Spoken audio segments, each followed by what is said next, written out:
stages of change. I think once you first hear about a big change, it comes as quite a shock, and there might be a little bit more fear involved. But as you start to, think about it, basically reflect on the situation and really not fear it as much, you are more open to finding a solution to the actual problem, as opposed to just being so overwhelmed by the problem itself. So what I tend to do is just, phone a friend. I have a business coach, and that actually really helps me just, put things into actual perspective. Just having someone to really bounce ideas off on, because I don't have all the answers, and no one is going to have all the answers. And I guess it's just knowing where to go for answers, and if not answers, just for someone to really talk to about what you're going through, someone who will actually understand, and someone who will actually challenge you as well. I think that's really important, because if we aren't challenged, we will not grow. We'll just basically be stagnant. And I think this is an opportunity for change, to embrace it and to just let's move forward and grow into something totally different. So the indicators that you would observe in yourself fall down to what behaviours you normally exhibit.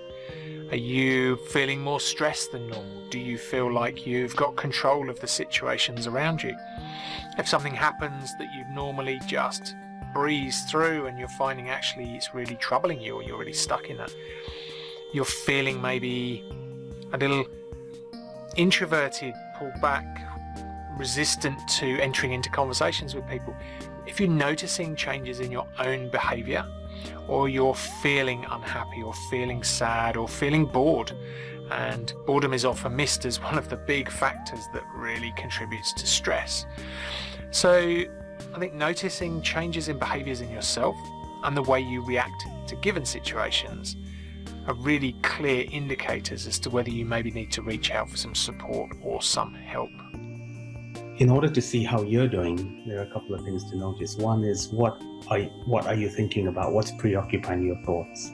And if your thoughts are being preoccupied by the negative, by the doom and gloom, by how am I going to do this and what if this happens, then you know that you're starting to become more and more stressed, more and more anxious, and you might want to reach out to someone for some support at that time. And if you have a friend who's in the profession who can help you, that's even better, or someone you know who could help and guide you in the right way. And often we don't even realize that we're already in a state of stress, and this has happened to me as well.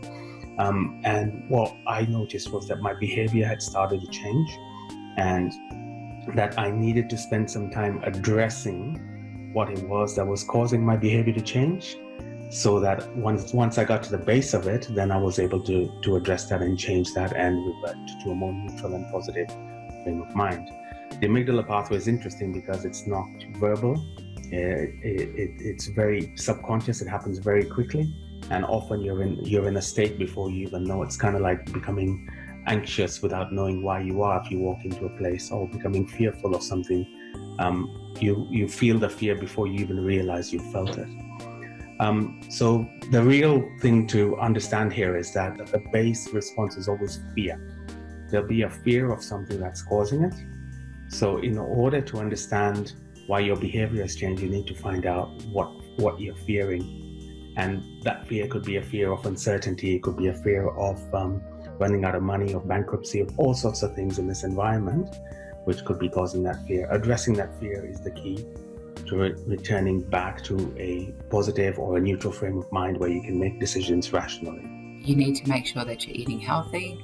You need to make sure that you're getting good sleep. Sleep is crucial when it's stressful times. You need to make sure that you are at the top of your game so you can handle and change and adapt to anything that could come your way. So we want to make sure that your business survives and you survive with it. So please make sure that you look after yourself. And if you ever need to chat, as silly as it may seem, it could just be anxiety or feeling that you can't handle stuff.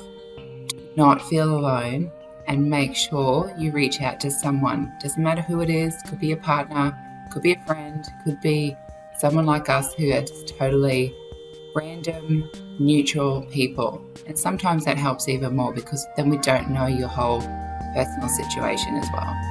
So make sure you reach out.